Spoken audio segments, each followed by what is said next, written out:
Come on, buddy. Hola, muchachos. Hope everybody here is doing great.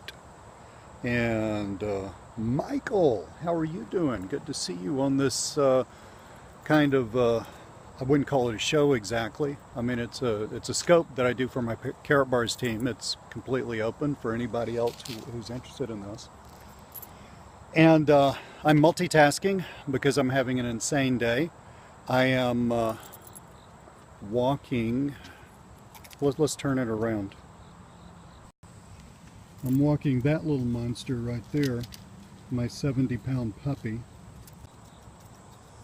So, very cool, guys. Let's talk about one of something I was reading yesterday. Just kind of spurred this in my mind. So the title of this show is Karatbars: How to Fail, and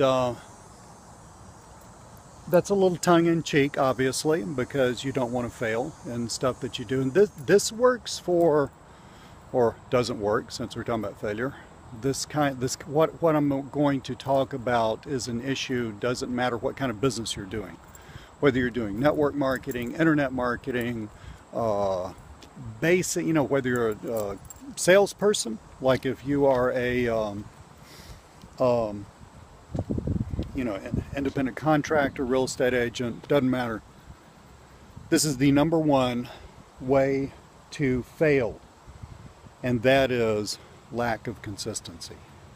Lack of consistency. I mean, that'll kill it every time. Absolutely kill it every time. So I want to unpack this. I was talking on a webinar. My dog's eating leaves. I was talking on a webinar to some people about a different kind of business, and we were talking specifically about focus, lack of consistency, consistency, lack of consistency, what that does, et cetera, et cetera, et cetera. And what people refer to as shiny object syndrome, and how incredibly damaging this is to any chances whatsoever that you have of changing your life, making more money, building a business that you are really interested in, building an asset, which is what draws me to Karatbars. Building a business that over time will continue and build itself, and that I won't have to, I'll get money from it without doing, without doing any specific work, although I will put in an amazing amount of work in the front end of it. But lack of consistency is the thing that kills people. The reason that it works and that it's so insidious is this. So you start something, any kind of business, sorry about that, like I said, 70-pound puppy here, the dog, not me. But you start any kind of business, right? And like online businesses, network marketing businesses, whatever. You're all excited. You think this is cool. You're all excited. It's going to be great. You've got high hopes for the future. I mean, why would you do this if you weren't excited about what you were doing, right? And so then, invariably, the new car smell wears off. Invariably, the excitement wears off, and you get down to the fact that it's just work, right? I mean, it's no longer, you're not propelled by the positive emotions that you felt when you started off. You wake up in the morning and you think, oh crap, I got to call a bunch of people, or oh no, I've got to do this, or I've got to write an email, or I mean, whatever kinds of these businesses that you're in, you got to do it, right? I mean, you got to do it when you don't feel like it, and then the other thing that happens is life interferes, okay? So I just had a text right before the show from one of my team members in Karatbars. Her mother is having her 90th birthday. They're going to England to celebrate that, which is just a wonderful, wonderful thing, and certainly more important than, working on her business right this second. But it's life interfering. Okay, I mean, you get some momentum going, things are starting to work, things are going great, and then life interferes. Your mother turns 90. Your child gets sick. you wreck the car. I mean, all of these things happen, right? And so getting off your game is something that is absolutely to be expected. And so you have to understand that just because you get off your game doesn't mean that you can't get back in the game again, right?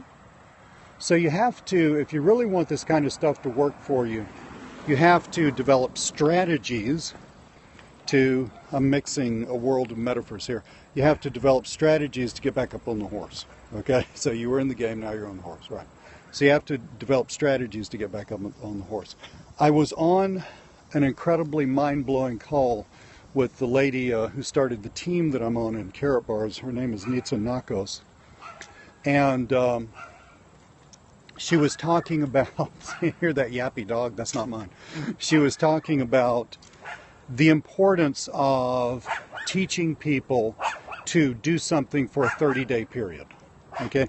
Most of us can do something for a 30-day period if we're serious.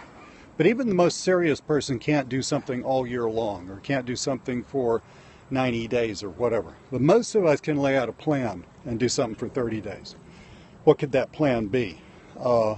If you're we're talking mainly about network marketing because I'm talking about Karatbars here. By the way, if you want to know more about Karatbars, go to my website, Lee Cole Gold. My name, LeeColeGold, LeeColeGold.com, and that will tell you more.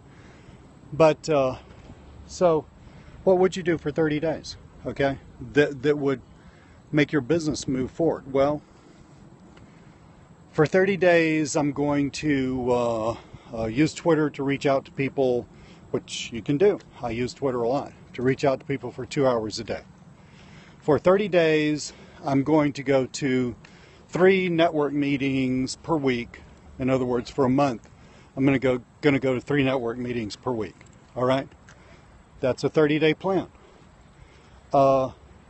If you already have a lot of contacts and you're in a business or in Karatbars, you haven't already called those people, for 30 days I'm going to sit down 2 hours a day and actually text and call my warm market if you hadn't already talked with them about your deal.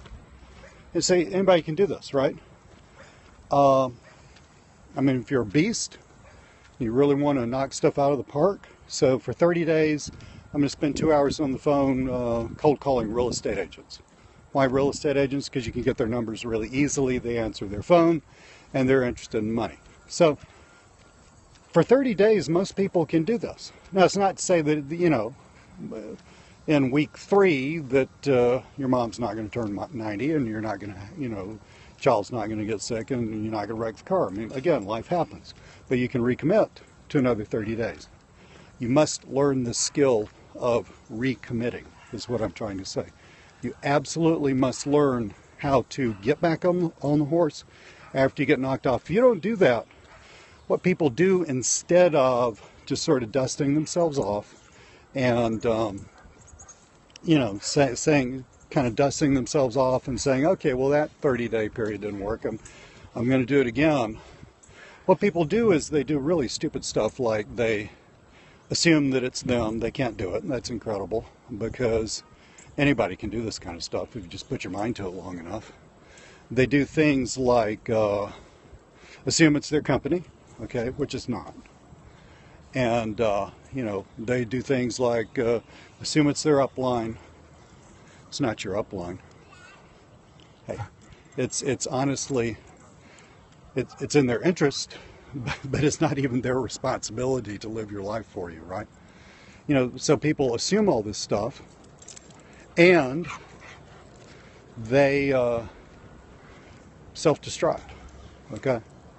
They may not look like they self-destructed. They still got 2 arms and 2 legs and live in the same house or same apartment and drive in the same car. But in terms of their dreams, they've self-destructed. So, getting knocked off, you know, getting out of the game, it's just life. And you got to learn how to get back on. You got to learn how to do it. Okay? So, that is what today's scope's about. Hopefully, I'm doing this while I'm walking the dog. Hopefully everything did what it was supposed to periscope wise. And if you have any questions about this, just hit me up. Again, you want to know more about Karatbars, go to my website, leecolegold.com, LeeColegold.com, and you can learn more about it there. Thanks so much for being on the scope. Hope y'all are doing great, and I'll talk to you very, very soon.